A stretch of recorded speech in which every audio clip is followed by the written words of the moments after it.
Magic and illusion have always captivated audiences. But what happens when traditional sleight of hand collides with cryptocurrency scams and blood diamonds? The new Now You See Me film turns this fascinating collision into something entirely unexpected. That's such an intriguing angle. How does this film manage to bridge that gap between classical magic and modern-day financial crimes? Well, it's pretty brilliant, actually.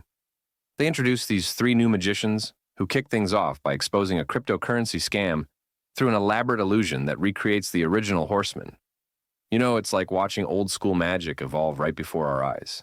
Tell me more about how they handle that generational divide between the original team and these newcomers. So here's what's fascinating.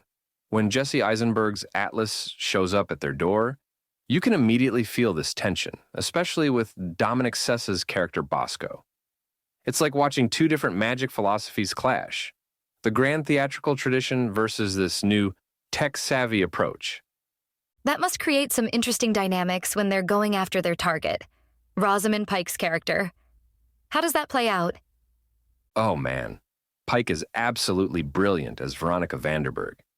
She brings this elegant menace to the role, with this perfect South African accent, running this corrupt diamond mining empire. The way they've structured it, stealing the world's biggest diamond, the heart, is just the beginning of this elaborate chess game. You know what's interesting about that? The diamond industry itself has such a complex history with illusion and deception. How do they incorporate that into the story? That's exactly what makes this film so clever. They're not just doing magic tricks anymore, they're exposing real-world deceptions. Like, there's this amazing sequence where they use both traditional sleight of hand and modern tech to infiltrate Vanderburg's operation, showing how both generations' skills are necessary.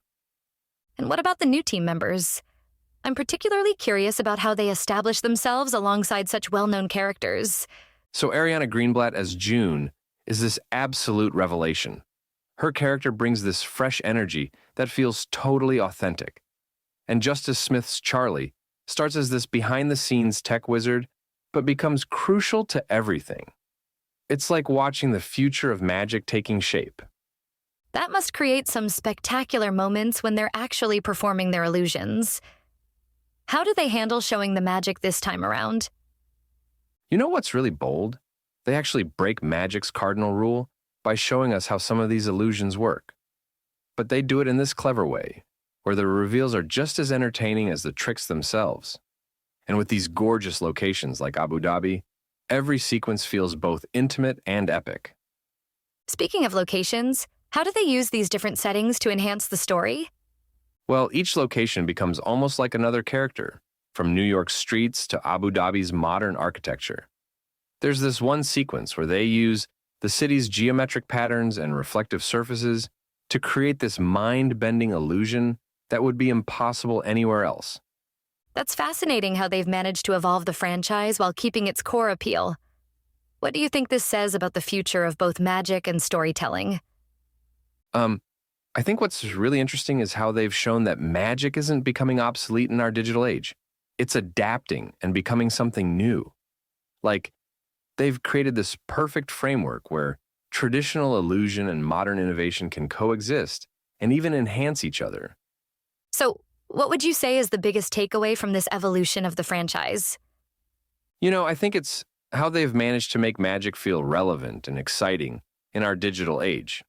Instead of trying to compete with CGI spectacles, they've embraced both traditional illusion and modern innovation to create something that feels both timeless and thoroughly contemporary. It's like watching the art of magic itself evolve, right before our eyes, while never losing sight of what makes it magical in the first place. As pure escapist entertainment, it hits the mark. Rated M, it scores a 7.5 out of 10. You've been listening to Movies First. Available at Apple Podcasts, Spotify, iHeartRadio, or your favourite podcast player. You can also stream on demand at Bytes.com. This has been another quality podcast production from Bytes.com.